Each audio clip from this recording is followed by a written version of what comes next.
महाराष्ट्र राज्य एसटी महामंडळातील कर्मचाऱ्यांच्या विविध मागण्यांसाठी मंडळातील विविध संघटनांनी एकत्र येऊन आज संपूर्ण महाराष्ट्रासह ठाण्यातील विभागीय कार्यालयाबाहेर लाक्षणिक उपोषण केलं. शासकीय कर्मचाऱ्यांप्रमाणेच एसटी कर्मचाऱ्यांना 28% महाबाई भत्त्याचा दर लागू करावा, वार्षिक वेतनवाढ 2 वरून 3% मान्य केलेल्या तारखेपासून लागू करावी, तसंच 7व्या वेतन आयोगानुसार केंद्र आणि राज्य शासनानं लागू केलेले घरभाडे भत्ता सुधारित दराने लागू करावा, यासाठी गेले काही महिने एसटीतील सर्वच युनियन एसटी प्रशासनाकडे पाठपुरावा करीत होते. परंतु शासनानं एसटी कर्मचाऱ्यांच्या तोंडाला पानं पुसत केवळ 5% महागाई भत्ता जाहीर करून एक प्रकारे कर्मचाऱ्यांची थट्टा केल्याची भावना कर्मचाऱ्यांमध्ये निर्माण झाली आहे. दिवाळी तरी आनंदात जाईल अशी कर्मचाऱ्यांची अपेक्षा होती. मात्र महागाईचा भडका उडालेला असताना कर्मचाऱ्यांना 2,500 रुपये आणि अधिकाऱ्यांना 5,000 रुपये दिवाळी भेट एसटीनं जाहीर केली आहे, ती अगदीच तुटपुंज आहे. या तुटपुंज रकमेत दिवाळी कशी साजरी करायची असा एसटी कर्मचाऱ्यांचा सरकारला थेट प्रश्न आहे. एका बाजूला उसनवारीवर घेतलेल्या पैशांचा सावकारी पाश, मुलांच्या शिक्षण, त्यातच वेळेवर मिळणारा पगार या विवंचनेतून आतापर्यंत 25 पेक्षा जास्त एसटी कर्मचाऱ्यांनी आत्महत्येसारखं टोकाचं पाऊल उचललं असताना अजून किती आत्महत्या व्हायला हव्यात असं सरकारला वाटतं, असा त्यांनी सवाल केलाय. महाराष्ट्रातील एसटी कर्मचाऱ्यांना एसटी प्रशासनाने दिलेली 5% महागाई भत्त्यात केलेली वाढ मान्य नाही, ती 28% लागू करावी. तसंच वार्षिक वेतनवाढीचा दर 2 वरून 3% करणं आणि केंद्र आणि राज्य शासनाप्रमाणे सुधारित दरानं घरभाडे भत्ता लागू करणं या एसटी कर्मचाऱ्यांच्या रास्त मागण्या आहेत. प्रशासनाने या मागण्या मान्य न केल्यानं एसटीत कार्यरत असलेल्या सर्व कामगार युनियन एकत्र आल्या आहेत. जोपर्यंत आपल्या मागण्या मान्य होत नाही तोपर्यंत आता माघार घेतली जाणार नाही असा निर्धारच सर्व युनियननी व्यक्त केलाय. त्यामुळे राज्यभर सर्व युनियननी एकत्र येत कृती समिती स्थापन करत बेमुदत आंदोलन उपोषणाचं हत्यार उपसले. तसंच संयुक्त पत्र ठाणे विभागातील कृती समितीनंही विभाग नियंत्रक कार्यालयाला दिलं आहे. ठाणे विभागातही विभाग नियंत्रक कार्यालयासमोर 27 ऑक्टोबरपासून हे बेमुदत उपोषण सुरू झालं असून आता मागण्या मान्य झाल्याशिवाय माघार नाही असा निर्धारच कृती समितीतील नेत्यांनी व्यक्त केलाय. तसं संयुक्त पत्रही प्रसिद्धीस दिले. या उपोषणास महाराष्ट्र नवनिर्माण एसटी कामगार सेनेचे महाराष्ट्र अध्यक्ष हरिमाळी, ठाणे जिल्हा इंटकचे जिल्हाध्यक्ष सचिन शिंदे, महाराष्ट्र एसटी कामगार सेनेचे विभागीय सचिव सचिन पवार, अध्यक्ष संदीप माने, महाराष्ट्र एसटी कामगार संघटनेचे विभागीय अध्यक्ष मुकुंद मोरे, सचिव नंदकुमार देशमुख, नाना साळवी तसंच इतर संघटनांचे प्रतिनिधी उपस्थित होते. काय सांगाल, काय एक आंदोलन आहे आणि काय एक आपल्या मागण्या आहेत? गेली अनेक वर्ष कामगार करार होऊन पण त्याच्यामध्ये कामगारांच्या ज्या मागण्या आहेत त्या अजून पूर्ण झालेल्या नाही आहेत. कामगारांचा महागाई भत्ता मिळालेला नाही. तुम्ही 3%, 2%, 5% देऊन कामगारांच्या तोंडाला जर पानं फसत असाल, पूर्वी असं व्हायचं की लोकांना असं वाटायचं की कुठल्या तरी एका संघटनेला हाताशी धरायचं आणि कामगारांचं वाटोळं करायचं. पण आता ती परिस्थिती राहिलेली नाही आहे. आता सर्व महाराष्ट्रामध्ये जेवढे ट्रेड युनियन आहेत एस टीमधल्या ते सगळे संघटित झालेले आहेत आणि त्या संघटितपणाची ही ताकद आज आपल्याला सर्वांना दिसत आहे. आणि म्हणून आपल्याला आम्ही परत देतोय की आमच्या मागण्या काय आहेत. त्या कामगारांच्या मागण्या भरपूर आहेत, परंतु आज आम्ही सांगितलं तुम्ही आम्हाला जर शासनामध्ये विलीन करत नसाल तर शासनाच्या मिळणाऱ्या फॅसिलिटी तरी आम्हाला द्या. 7वा वेतन आयोग लागू करा. मला सांगा, एसटीच्या एखाद्या अधिकाऱ्यावर जर काय कोणी भानगडी केल्या तर त्याला 353 लागतो. म्हणजे सरकारी कामामध्ये अडथळा आणल्याचं होतं. मग आम्ही सरकारी कामगार नाही, मग 353 लागू शकतो त्या अधिकाऱ्याला काय बोलल्यानंतर. मग आम्ही सरकारी कर्मचारीच आहोत. आणि म्हणून आज भले मी सगळ्या युनियनला अभिनंदन करतो की आज बऱ्याच वर्षांनी संघटित झालेले आहेत आणि ही संघटितपणा शेवटपर्यंत राहिला पाहिजे.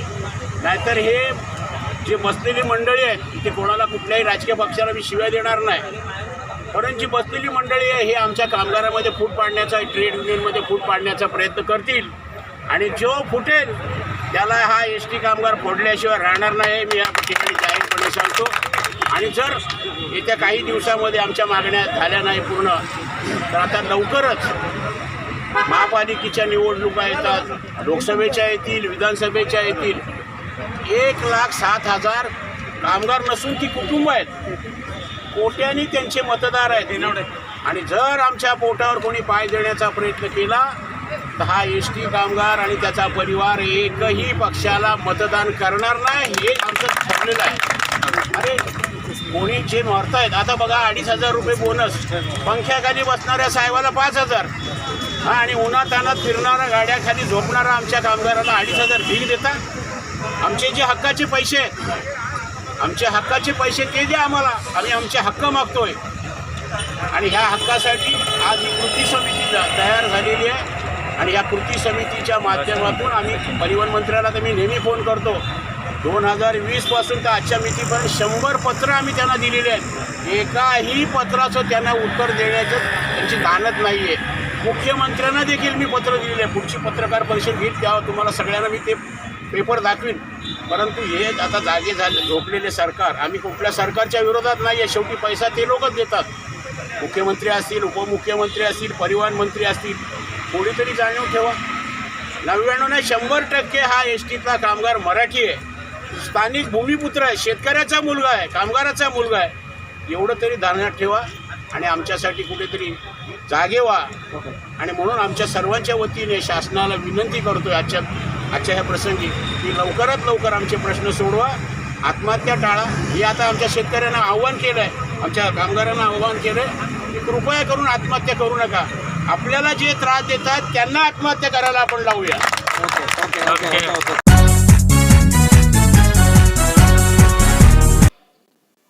ठाण्याच्या विकासाचे प्रश्न मार्गी लावण्यासाठी एकमेकांना भिडणारे नगरसेवक दिवाळीनंतर पुन्हा आमनेसामने येणार आहेत.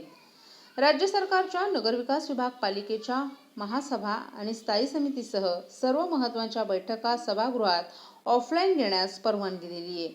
त्यानुसार ठाणे महापालिकेनं तयारी केली असून 27 ऑक्टोबर रोजी स्थायी समितीची बैठक ऑफलाईन होणार आहे. तर पुढील महिन्यात होणारी महासभाही ऑनलाईन न होता थेट सभागृहात गाजणार आहे. 2020 मध्ये कोरोनाचा शिरकाव झाल्यानंतर ठाणे महापालिकेच्या महासभा आणि स्थायी समितीच्या बैठकांना चाप लागला. मात्र विकास कामांसाठी या दोन्ही बैठका गरजेच्या असल्यानं सरकारनं ऑनलाईन पद्धतीनं महासभा आणि स्थायी समितीच्या बैठका घेण्यास परवानगी दिली. परंतु या ऑनलाईन महासभा ऑफलाईनपेक्षाही वादळी आणि वादग्रस्त ठरल्या. सत्ताधाऱ्यांना धारेवर धरणाऱ्या नगरसेवकांचे आवाज म्यूट करण्यात येत असल्याचे थेट आरोप विरोधकांकडून करण्यात आले. ऑफलाईन सभा सत्ताधाऱ्यांच्या पथ्यावर पडत असल्यानं कोरोनाचा कहर कमी झाल्यानंतरही प्रत्यक्ष सभा घेण्यास टाळाटाळ होत होती. त्यामुळे राष्ट्रवादीचे ज्येष्ठ नगरसेवक हनुमंत जगदाळे यांनी थेट न्यायालयाचे दरवाजे ठोठावले होते. मध्यंतरी स्थायी समितीच्या काही बैठका सभागृहात झाल्या, परंतु कोरोनाची दुसरी लाट येताच त्याचेही बस्तान गुंडाळण्यात आलं. आता कोरोना आटोक्यात असून शाळा, महाविद्यालय, मंदिरं, कार्यालये सर्व काही सुरळीत सुरू झालेत. सरकारनं निर्बंध बऱ्यापैकी शिथिल केलेत. त्याच धर्तीवर पालिकांचा कारभारही आता ऑफलाईन करण्याचा निर्णय नगरविकास विभागानं घेतला आहे. या विभागातून अध्यादेश काढण्यात आला असून महासभा, स्थायी समितीसह सर्व महत्त्वाच्या बैठका ऑफलाईन घेण्यास परवानगी मिळाली आहे. त्यानुसार ठाणे महापालिकेच्या सचिव विभागानं तयारी सुरू केली आहे. उद्या ऑफलाईन पद्धतीनं स्थायी समितीची पहिली बैठक अरविंद पेंडसे सभागृहात होणार आहे. तर दिवाळीनंतर महासभा सुरू होणार असून ती कुठे होणार याची चाचपणी सुरू आहे.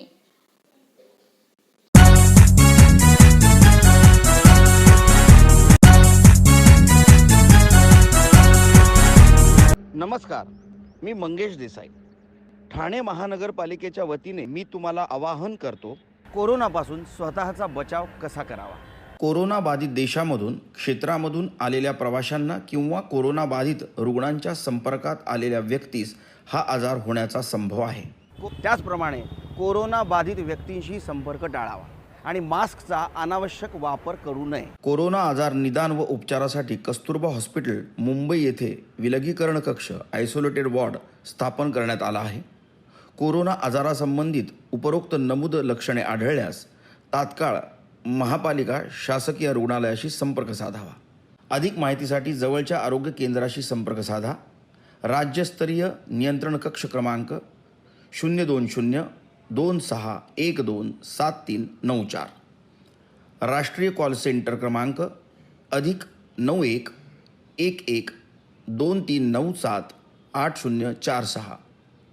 जिल्हाधिकारी नियंत्रण कक्ष क्रमांक +91 22 2530 1740.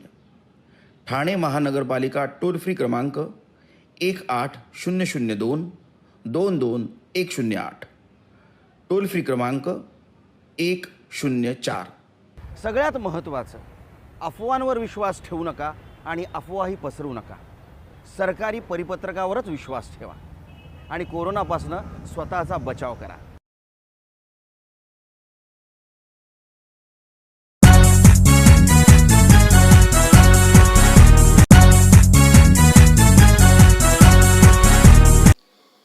जिल्ह्यात शाळा सुरू झाल्या असून विद्यार्थ्यांची वाहतूक करणाऱ्या बस चालकांसाठी प्रादेशिक परिवहन कार्यालयानं मानक कार्यपद्धती तयार केली असून त्यांचं तंतोतंत पालन करण्यात यावं असं आवाहन उपप्रादेशिक परिवहन अधिकारी जयंतकुमार पाटील यांनी केले.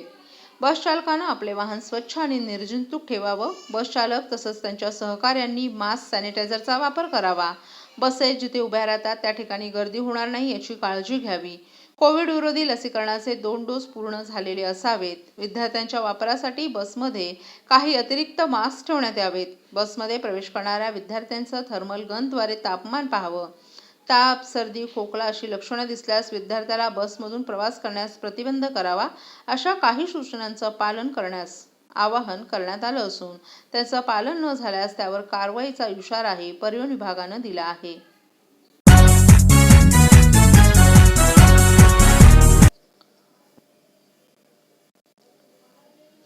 रेतीबंदर येथील पादचारी पुलाबाबत रेल्वेकडून जी भूमिका घेतली जाते ती बेजबाबदारपणाची असून रेल्वेच्या बेजबाबदारपणामुळेच 50 जणांचे जीव गेले आहेत. त्यामुळे जर त्वरित रेतीबंदर पादचारी पुलाचं काम सुरू न केल्यास 5व्या 6व्या मार्गिकेचं कामच होऊ देणार नाही असा इशाराच गृहनिर्माण मंत्री डॉक्टर जितेंद्र आव्हाड यांनी दिलाय. पादचारी पुलाचं भूमिपूजन झाल्यानंतर 5 वर्ष उलटली आहेत. मात्र अद्यापही पादचारी पुलाचं काम सुरू होत नसल्यामुळे अपघात होऊन अनेक नागरिकांचे प्राण जात आहेत. या विरोधात डॉक्टर आव्हाड यांनी आक्रमक भूमिका घेतली आहे.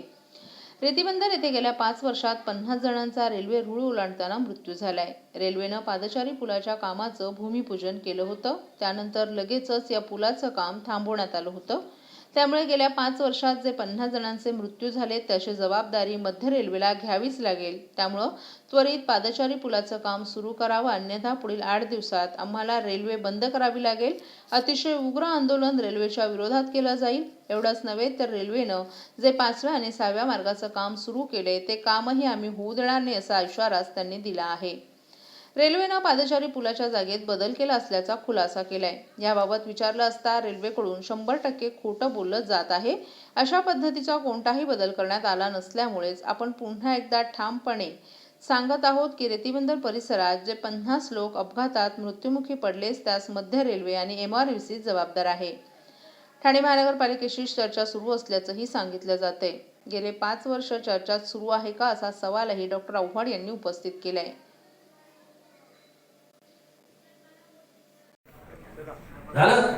मला 1 मिनिट बोलायचं. मी सेंट्रल रेल्वे MRVC वरती आरोप केलाय की त्यांच्यामुळे कमीत कमी मागच्या 5 वर्षामध्ये 50 लोक मेलेली आहेत. त्यांनी FOBचं काम सुरू केलं होतं, तसं पत्र दिलं होतं, तिथे भूमिपूजन झालं होतं आणि दुसऱ्या दिवसापासून काम थांबवलं गेलं होतं. या 50 मृत्यूची जबाबदारी सेंट्रल रेल्वेला आणि MRVCला स्वीकारावी लागेल आणि त्वरित FOBचं काम रेतीबंदरला सुरू करा, नाहीतर पुढच्या 8-15 दिवसामध्ये आम्हाला रेल्वे बंद करावी लागेल आणि अतिशय उग्ररित्या रेल्वे बंद करावी लागेल. अवार्ड साहब, आपके ट्वीट के बाद रेलवे का ट्वीट आया है कि वो अलाइनमेंट चेंजेस हुआ है दीवा और ये सब झूठ है और सबवे बनाने वाले हैं. झूठ है. जहां पे पत्थर का पूजन किया था वहां से जाने वाला जो FOB है उसमें कोई अलाइनमेंट में बदल नहीं हुई है. इसलिए मैं हर बार कह रहा हूं कि MRVC और सेंट्रल रेलवे वहां पे जो 50-100 लोग मरे हैं उसके लिए जिम्मेदार है. इसका मतलब ये झूठ बोल रहे हैं सेंट्रल. बिल्कुल. मैं हक के साथ, दावे के साथ फोटो दिया है मैंने ट्वीट पे कि भूमि पूजन हुआ है करके. तो भूमि पूजन क्यों रुकाया गया बोलो हमें. और उसके बाद जो भी अल्टरनेटिव था वो क्यों नहीं. उन्होंने कहा TMC के साथ डिस्कशन. वो TF के साथ 17 साल में डिस्कशन हुआ ना. आज 22 आ गया. 5 साल डिस्कशन कर रहे हैं क्या. एक टेबल पे कितने जन बैठते? 2 ही जन बैठते हैं ना. तो 5 साल के फोटो दिखा हमको डिस्कशन के।